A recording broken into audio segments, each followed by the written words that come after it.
நடிகர் தனுஷின் முன்னாள் மனைவி ஐஸ்வர்யா இயக்கிய 3 என்ற படத்தில் தனுஷுக்கு ஜோடியாக ஸ்ருதிஹாசன் நடித்தார். இந்நிலையில் கிட்டத்தட்ட 13 ஆண்டுகள் கழித்து மீண்டும் தனுஷுக்கு ஜோடியாக ஸ்ருதிஹாசன் நடிக்கப் போவதாக தகவல்கள் வெளியாகியுள்ளது. சமீபத்தில் தனது 39வது பிறந்த நாளை கொண்டாடிய ஸ்ருதிஹாசன் தற்போது தமிழில் ரஜினிகாந்தின் கூலி, விஜய் சேதுபதியின் ட்ரெயின் உள்ளிட்ட படங்களில் நடித்து வருகிறார். கமல்ஹாசனின் மகளாக திரைத்துறையில் அறிமுகமான ஸ்ருதிஹாசன் ஆரம்ப காலகட்டத்தில் நடித்த படங்கள் எல்லாம் பெரிய வெற்றி பெறாமல் தோல்வி தழுவி வந்த நிலையில் தெலுங்கு மற்றும் ஹிந்தி படங்களில் நடிக்க அதிகம் ஆர்வம் காட்டினார். இந்த நிலையில்தான் தனுஷ் உடன் அவர் 3 படத்தில் இணைந்து நடித்தார். இந்த படத்தில் நடித்த பிறகு 2 ஆண்டுகள் தன்னை நடிக்க யாருமே தமிழ் சினிமாவில் அழைக்கவில்லை என்று சமீபத்திய பேட்டி ஒன்றில் ஸ்ருதிஹாசன் தெரிவித்தார்.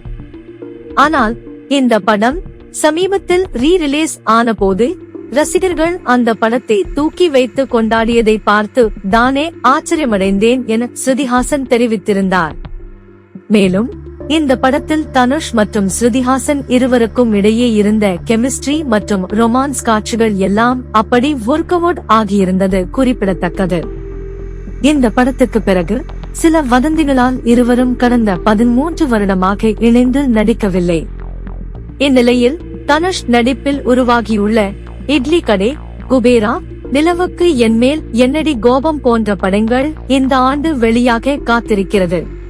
இதைத் தொடர்ந்து அமரன் படத்தின் இயக்குனரான ராஜ்குமார் பெரியசாமி இயக்கத்தில் தனுஷ் நடிக்கவுள்ள படத்தில் அவருக்கு ஜோடியாக ஸ்ருதிஹாசன் தான் நடிக்கப் போகிறார் என்றும், ஸ்ருதிஹாசனை ராஜ்குமார் பெரியசாமி அணுகிய போது அவர் உடனடியாக இந்த படத்தில் நடிக்க சம்மதம் சொல்லிவிட்டார் என்றும் தகவல்கள் உலா வருகின்றன.